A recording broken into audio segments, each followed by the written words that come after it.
প্রিয় দিনী ভাইয়েরা আমার, এ জাতিকে বুঝায় কেমনে আপনি বুঝাবেন? এরা যে বোঝে না তাও বোঝে না। কথা বলেন না কেন? আশ্চর্য লাগে কোন সময় জানেন? যখন এদের বক্তব্য শুনি, সংবিধান থেকে বিসমিল্লাহির রহমানির রহিম কেটেই দেব ইনশাআল্লাহ। কত বড় পাগল! আমরা ধর্ম নিরপেক্ষ মতবাদ বাস্তবায়ন করেই ছাড়ব ইনশাআল্লাহ। মানে ধর্ম নিরপেক্ষ মতবাদ বাস্তবায়ন করবে, কুফরি মতবাদ চালু করবে, সে জায়গায় কি বলছে? ইনশাআল্লাহ। ইনশাআল্লাহর অর্থ যে কি এরা যে বোঝে না। ওরা চিন্তা করে যে আমার উপরের নেতা বলছে, আমিও বলছি, আমার পরে যেটা আসবে সেটাও বলে যাবে। মানে অবস্থাটা এরকম।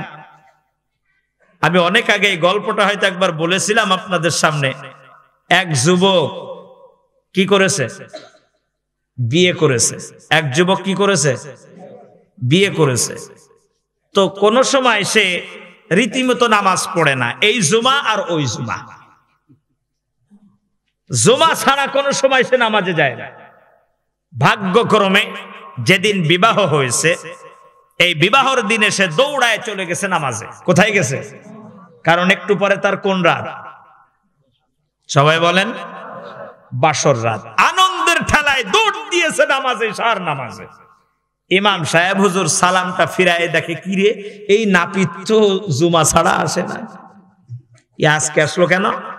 তারপরে আবার গায়ে শিরোয়ানি দেখে বলছে, এই ছেলে, তুমি আজকের নামাজে আসলে আবার গায়ে শিরোয়ানি বিবাহ করছো নাকি?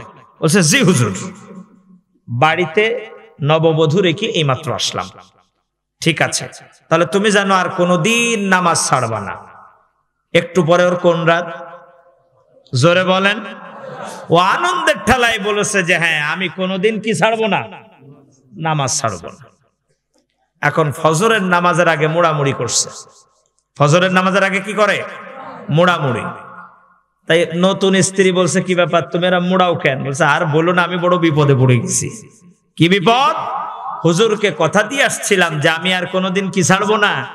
নামাজ ছাড়বো না। এখন ফজরের সময় আমি করবো কি, একটু বুদ্ধি দাও। স্ত্রী দেখলো স্বামী আমার ভালো হয়ে যাক, নামাজ পড়ে না, বলছে, স্বামী, হুজুরকে যখন কথা দিয়েছো দ্রুত তুমি মসজিদে যাও। ইমাম সাহেব সালাম ফিরিয়ে তাকিয়ে দেখে লোকটা কোথায়? মসজিদে পেছনে দাঁড়িয়ে আছে। বলল, তুমি যেও না, আমার কথা যখন শুনছো তাহলে একটু দাঁড়াও। পাশে ডাক দিয়ে বলল, তুমি আমার কথাটা যখন রেখেছো তাহলে গণহারে স্ত্রীর কাছে যাবা না, একটা দাবি করি। কি দাবি?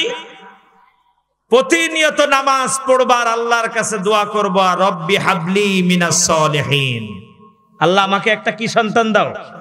নেক সন্তান দাও। বেচারা শুধু এই দোয়া করেই যায়, রব্বি হাবলি মিনাস সলিহিন। দোয়া করতে করতে একটা নয়, দুইটা নয়, 12টা ছেলে মেয়ে হয়েছে। কয়টা? 12টা সন্তান। অনেকে হেসে দিয়েছেন 12টা সন্তানের কথা শুনে, তাই না? কারণ এখন তো স্লোগান, 2টা সন্তানের বেশি নয়, একটা হলে ভালো হয়। অনেকে মনে মনে নতুন বিয়ের পরে চিন্তা করে, মোটে না হইলে আরো ভালো হয়। এরম আছে না নাই?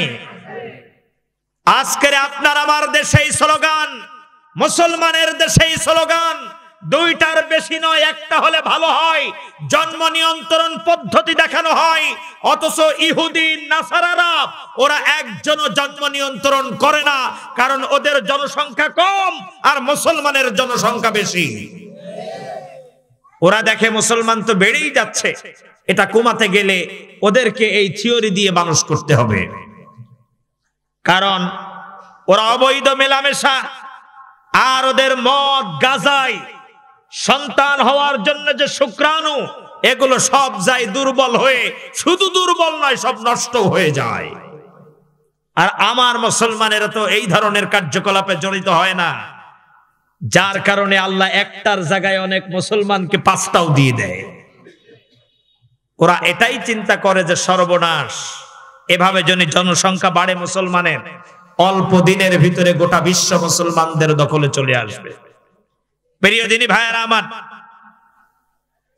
যুবক ছেলেটা হুজুরকে কথা দিল যে জীবনেও আর নামাজ ছাড়বো না, আর দোয়া করে কি, রব্বি হাবলি মিনাস সালিহিন।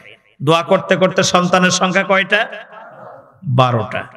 এখন 12টা সন্তান হয়েছে, সত্যিকারেই যারা মেয়ে হয়েছে, যারা ছেলে হয়েছে, প্রত্যেকেই নেককার হয়েছে। এর ভিতর থেকে যে ছেলেগুলো আলেম হয়েছে, তাদের ছেলে মেয়েরাও আলেম আলেমা হয়েছে। যুবকের বয়স যেহেতু নাতিপোতা হয়ে গেছে, এখন কি সে আর যুবক আছে? বয়স চলে গেছে 90-এর কাছাকাছি। বয়স কোথায়? 90-এর কাছাকাছি। মজার বিষয় হলো 2 বছর হয়েছে বুড়িটাও মারা গেছে।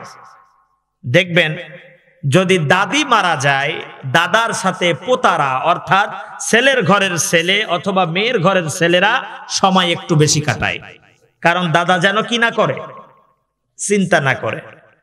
আর যদি দাদা মারা যায়, তাহলে দাদির সাথে মেয়ের ঘরের মেয়েরা অথবা ছেলের ঘরের মেয়েরা সময় একটু বেশি দেয়, ঠিক না? কারণ দাদি যাতে কি না করে, টেনশন না করে। এখন এই বেচারার সাথে ছেলের ঘরের ছেলেরা সব সময় লেগে আছে, দাদা কি না করে, টেনশন না করে। আসরের নামাজের সময় দাদা দোয়া করছে, চোখের পানি ছেড়ে দিয়েছে, দাড়ি ভিজতেছে আর দোয়া করতেছে, রব্বি হাবলি মিনাস সালিহিন। কি পড়ছে?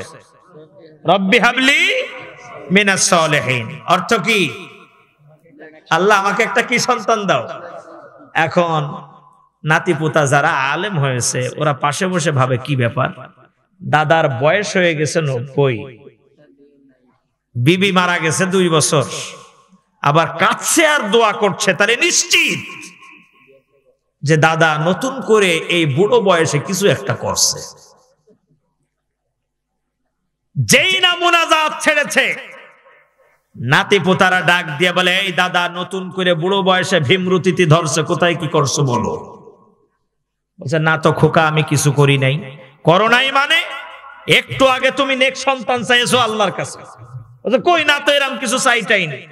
বলছে, বুড়ো বয়সে মিথ্যা কথা বলো, একটু আগে তুমি বলো নাই রব্বি হাবলি মিনাস সালিহিন? বলছে, হ্যাঁ বলছি। বলছে, এর অর্থ তো আল্লাহ আমাকে একটা নেককার সন্তান দাও।